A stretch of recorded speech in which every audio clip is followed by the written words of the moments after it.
Should you buy a BMW E85 Z4? Even when you feel slow, you can still go. Even when there's no hope, you can still go. I never answer to no, man, I still go. Go, go, go.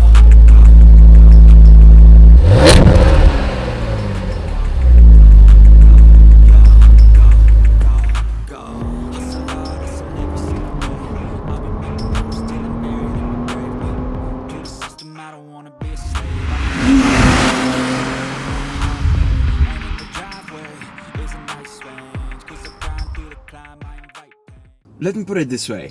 If you're on the look for relatively inexpensive, reliable, potentially a future classic that you can comfortably daily drive, it also falls into the category of a convertible sports car, then yes, you should definitely consider a BMW E85 Z4.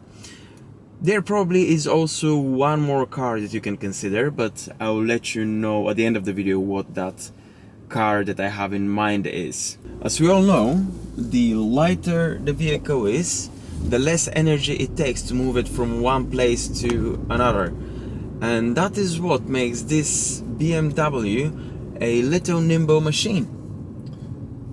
It's pure joy of driving. Let's pull over here. It's gonna be easier to discuss that.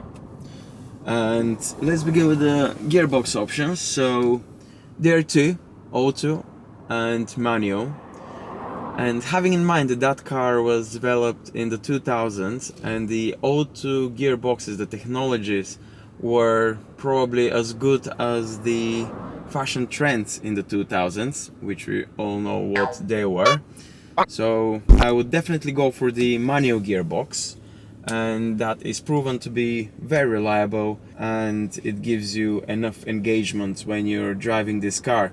Speaking of engagement, all the Z4s are rear-wheel drive, which is fantastic, and we all know what that means. Oh, little stutter. The ride quality on all Z4s is a bit firm. Some are describing it as crashy. The rear tends to shimmy on the bumps and potholes, and the front end tends to do tram lining, but that could be fixed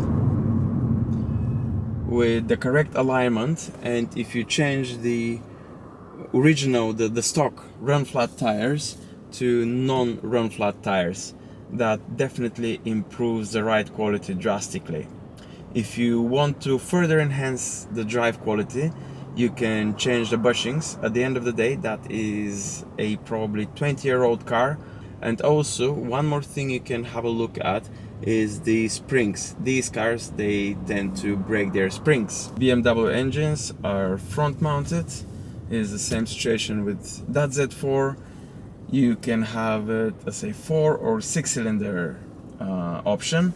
I would definitely go for the 6-cylinder and steer away from the 4-cylinder engines. The two good options in the 6-cylinder department are the 2.5 liter flat 6 and the 3 liters flat 6, and that is what we have here. Fuel is expensive. Let's turn the car off now for a second, and also you're not going to be picking up the engine noise, which in fact is quite good, but we're gonna now discuss some more important facts. Despite being almost 2 decades old, the design of the interior on that generation Z4 has aged very well. It offers you almost all the comfort features you may want from a car. You can have it with electrically operated seats which are heated, and if you get the sports package, they provide you very good support too. Some models came with sat-nav, but the age has taken its toll, and most people, if not all, would prefer to just use Google Maps on their phones. Other optional features were auto headlights, auto dimming reverse mirror, and electrically folding side mirrors. All Z4s came with electric windows and mirrors as standard.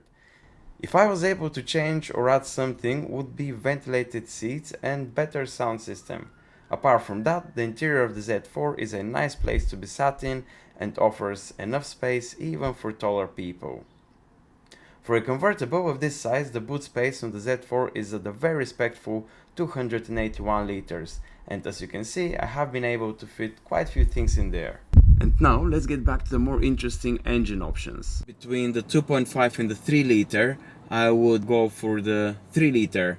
First, it offers you more power, which is always better, and also I think it is gonna keep its value better with time compared to the 2.5 liter. The later E85 facelift versions of that car received the N52 engine, which is more powerful, producing 261 horsepower, and I believe it was 320 Newton meters of torque. So that car was faster than the pre-facelift one by 0.3 seconds from 0 to 60, but this engine was not as reliable as the M54. And now, speaking for reliability, as reliable that car is, and we all know every car has issues, so every car tends to have some issues, especially after 18 years of life. It's more likely than not for more issues to appear and more people to be talking about those issues. I'm gonna have to use my phone to be able to get you through few of the things that you may happen to experience along the ownership of a BMW E85. Now, as you're aware, you're not driving an electric car, so for that reason it is a very good idea to change your oil and filters every 7,000 miles, or at least once a year, to make sure everything is well and properly lubricated inside the engine. If your car has covered more than 60,000 miles and the water pump and thermostat haven't been changed, is a good idea to replace them, as well as the driving belts and the pulleys. So the Disa valve is also known to fail, but luckily there are some repair kits that you can buy relatively cheaply. I think it's around 40-50 pounds, so you can get one of those, and if you're an enthusiast you can replace that yourself, and it's quite easy actually. So it shouldn't take you more than an hour or so to do it. You just need some tools to be able to access the Disa valve and take it and do the work. If you have addressed the above, you can look further into the next potentially weak point, which is the valve cover, which may also cause you some troubles. You can go for an aftermarket one. I believe I have seen on Amazon aluminium one, and you can also go for the original one, whether it's applied through BMW or it's an OEM spec. Then after that, if you don't want your engine to overheat, the expansion tank is the next and final thing on that list. So yeah, you need to change the expansion tank. Oh, and also BMW decided to use, for some reason, some cheap rubber and plastic that tends to deteriorate, and the seals, the gaskets and hoses may need replacing too. At the end of the day, it's an 18-year-old car, so I guess with every old car that tends to be a problem, possibly.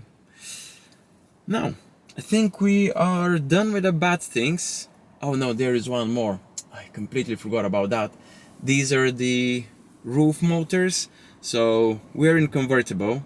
At least it's an automated convertible. Just with a push of the button you can drop the roof down, unless the motors are broken. If that was to happen, the reason for this to happen is because the drain pipes of the roof go past by the motor, and when they get clogged, the motors get flooded and then they fail.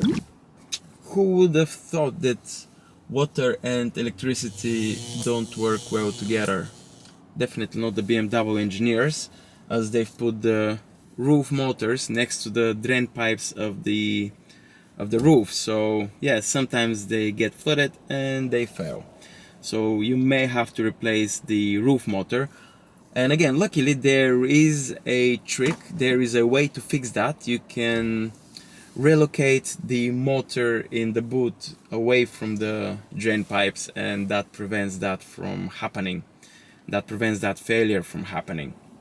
One last thing, I promise, that's gonna be the last thing, and this is the sticky steering.